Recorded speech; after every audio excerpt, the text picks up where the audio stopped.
If you find something like that, you have two options. Share it with the rest of the crew or swallow it.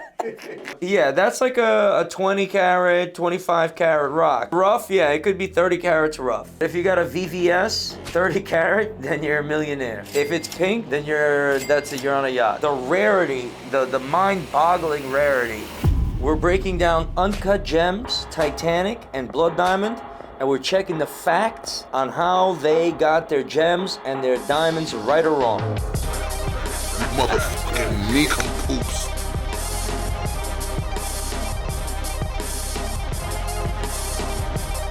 Uncut Gems. Yo. Kevin was just telling me, look, there's a watch. So what's happening in this scene? Some of the scenes in the movie got cut out. I wonder if you got that crazy ass deal.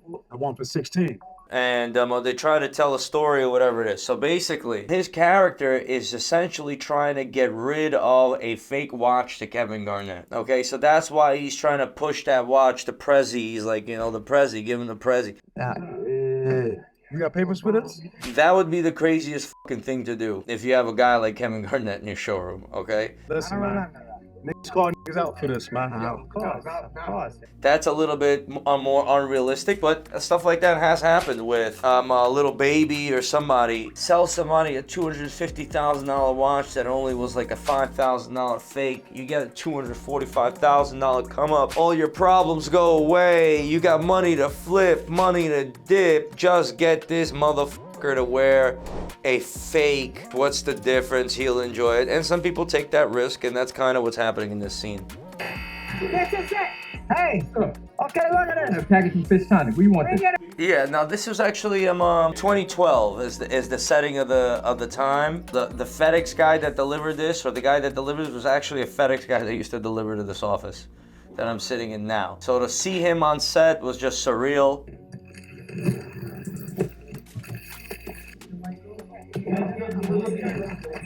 Man, I can't do this anymore, bro. We only were able to shoot this scene 3 times. Usually the other scenes you shoot them like 40 times. They make you go through them 100 times for no fucking reason. But we shot it like 3-4 times because every time you got to rewrap the fish and rewrap the box. So we'd shoot the scene, and then it would be another 20 minutes before they rewrap it. We'd shoot the scene, another 20 minutes before we rewrap it. Listen, Garnett's crew came in here, they took a look around, they see these guys, they're like, yo, who works here, who doesn't get out? I said, these guys don't work here. I put in everything into this business, saved your ass 1,000 times. Is that how people really smuggle stuff? Well, I've never seen that in the Diamond District, but shit's been smuggled, that's for sure. And, you gotta get it across the border, you gotta move it around. Obviously, this is a movie. This was my last day on the set, and it was a magical moment, obviously, as you can imagine, to go to Adam Sandler. Just me and Adam Sandler shooting the scene, Holy shit, I'm gonna come. Man, I'm finished with this shit.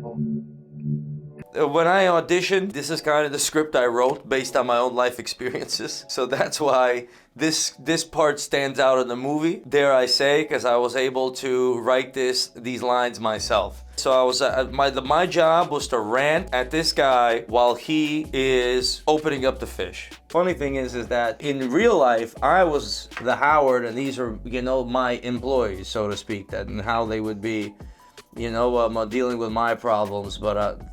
It's some sort of dynamic like that. So these are black Jews, all right? They're stranded in the middle of Ethiopia. Yeah, there's Jews in Ethiopia. They've been there for a very long time. On the biblical sense, the queen of Ethiopia, Sheba, went up to go see Solomon. This is in the Bronze Age.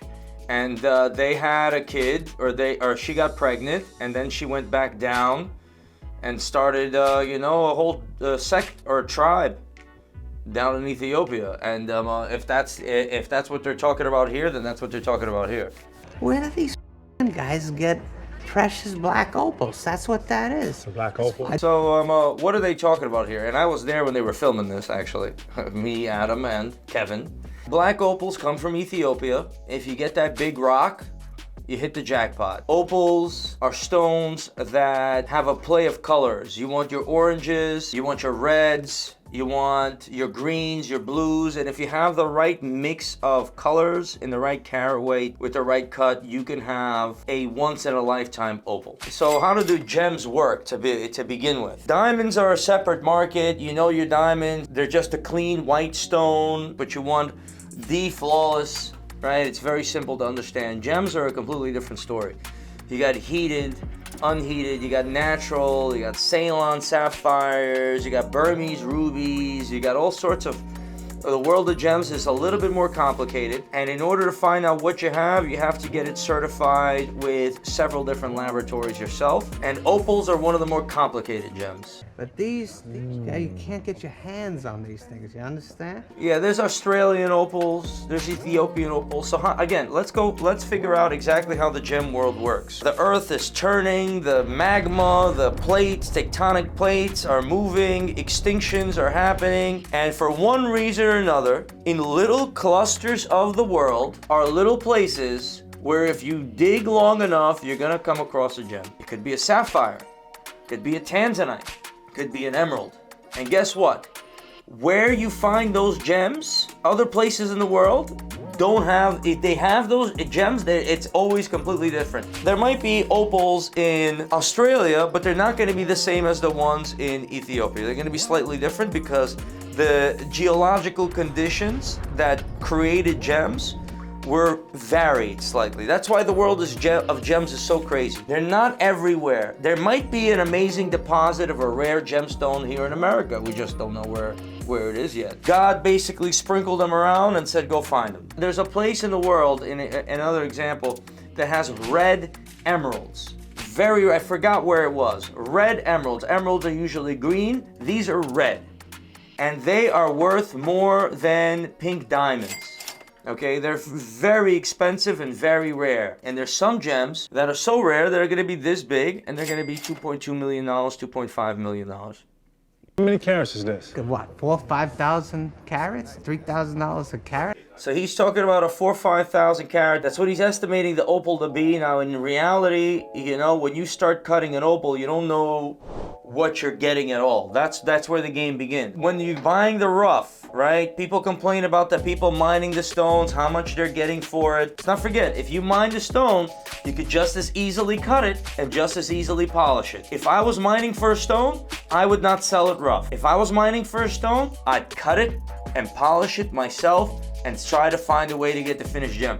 Because why? It's a gamble to buy a rough stone. That stone that he's holding, that's 4,000 or 5,000 carats, you know, in the movie, in reality could break apart and inside could be nothing but pebbles. Rough like that, you're gambling, you don't know what you're gonna get. It's like Pokemon cards. You're looking at an unopened pack. The question is, do you want to sell a bunch of unopened packs, or do you want to look for the Charizard yourself by opening that first editions yourself? From stone to stone, garnet to stone, you know that. You gotta understand the mentality of rich people to understand how all this works. We're used to not having money, so you're thinking like, how much is it worth? What can I get? When you've been living with $10 billion, $100 billion, $30 billion, some of it's illegal money, and you're living with that money, you're not thinking about how much something is worth. You're thinking about, how can I get rid of this paper or this number in a bank account for something that might be valuable, that I might enjoy, that no one ever has. If you buy 10 houses, it's nothing but maintenance and headaches. Some people buy art, some people buy gems. They want to get rid of the money. You want to get the money. They got it. They want to get rid of the money and buy something else, and that's why they play and they collect these toys before they die. Titanic? I intended to save this until the engagement gala next week. But I thought tonight. What's my first impressions when I see that? That is a massive sapphire. Fortunately, it's not a real sapphire, and the setting is poo-poo and the diamonds around are even worse. Good gracious. Perhaps as a reminder of my feelings for you. Is it a Diamond, yes. 56 carats to be exact. 56 carats to be exact, looks more than 56 carats. Not very accurate. Nobody really cared at the time. I mean, a blue diamond would be hitting, they're doing their best acting holding zirconia or whatever that is. If they would have had a real blue diamond over there, it would have sucked the room in there. Because there's only very few stones like that. There is a blue diamond that's somewhere out there of that size that was stolen, then recut into another stone. So they kind of like based it off of that. It was worn by Louis XVI, and they called it Le Coeur de la Mer. The heart of the ocean, yes.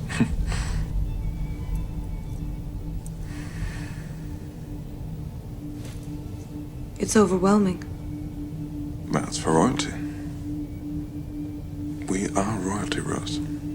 Oh, if you guys want a chain independent like that, $55, I'll make it happen. Yeah, I mean, to me, like for someone who's been looking at stones my whole life, they're doing their best to make it alive, but a diamond would be flashing different lights and having the lights play with it on a level that is ridiculous. What happens in a diamond? When light goes inside of a diamond, it slows down to half of its speed. You're dealing with general relativity now, you're right? From the perspective of light, time doesn't happen. Light has no mass, but yet because of the way the structure of a diamond is set up and the electromagnetic fields, it slows down. So more light exits than enters the diamond. That's really the trick to the diamond. The diamond is brighter than its surrounding light. So that's why you want to look at diamonds in the dark even. Because in the dark, they're still shining. They're flashing because light is getting stuck in there. The very little light that's coming in is swirling around and then coming out more than came in there. It has a distinct feel to it. It has a distinct awe to it that other things in the world just can't do. This is what the a real blue diamond looks like. Let's put it side by side. You've got the Titanic diamond over here and a real blue diamond over here. Let me see which one. This is the world's largest blue diamond, yeah. Let's say you find a 50 carat diamond like that at the bottom of the Titanic. You want to give it to that old lady's granddaughter? No. You want it for yourself? Recut it and say you found it. The rarity, the mind-boggling rarity. Here's the top 5 rarest diamond colors. Starting from least of colored diamonds is orange. From orange, green. Green, then pink. Pink, then blue, and then red. So blue is the second rarest diamond color in the world, and red, the rarest. You got this big old rock of a planet, and all the red diamonds could fit in your palm of your hand. Blood diamond.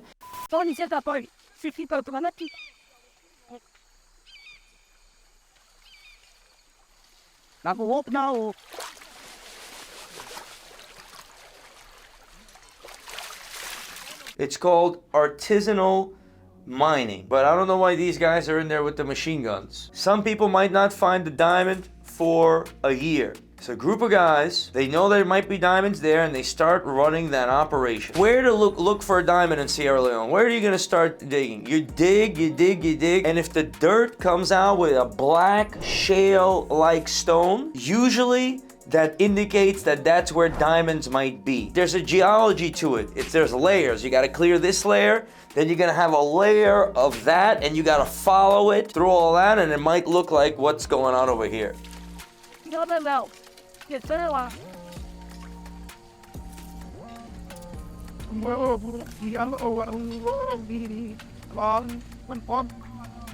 If you find something like that, you have 2 options. Share it with the rest of the crew or swallow it.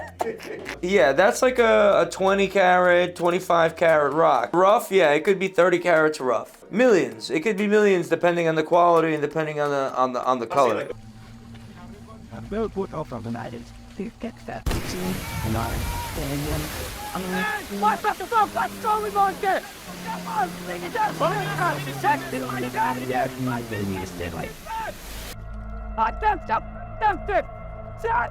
That's it. That's what you gotta do.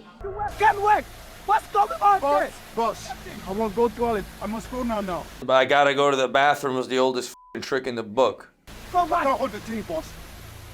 Go.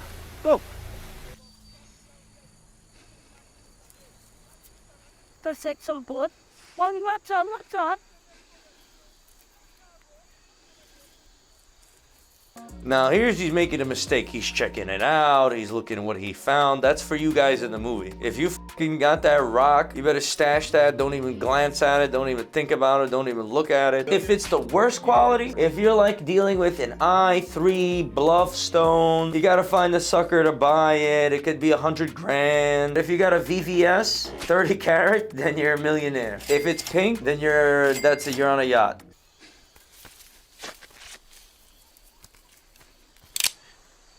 Give it to me. Yeah. Give it to me. The government troops are coming!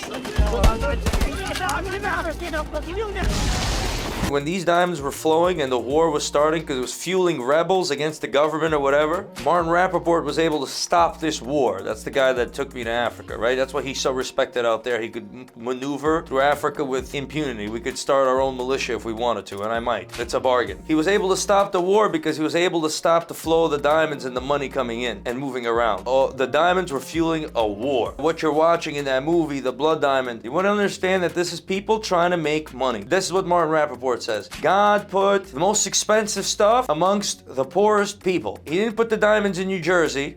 So all three of these movies are dealing with big gems and big dollars. Uncut Gems, he wants to get out of the hood. Is you gonna sell your love to someone else for money? That's what's going on in the Titanic. And then Blood Diamond, he also wants to get out of the hood. Everybody's trying to get to $1, and the gems can get you there, but you gotta play by the rules. I'm in the Diamond District now. I've been to Sierra Leone, haven't been to the bottom of the ocean. But I know that these movies, they play the gem game well enough. It'd be nice if they actually used real gems. They just can't afford it.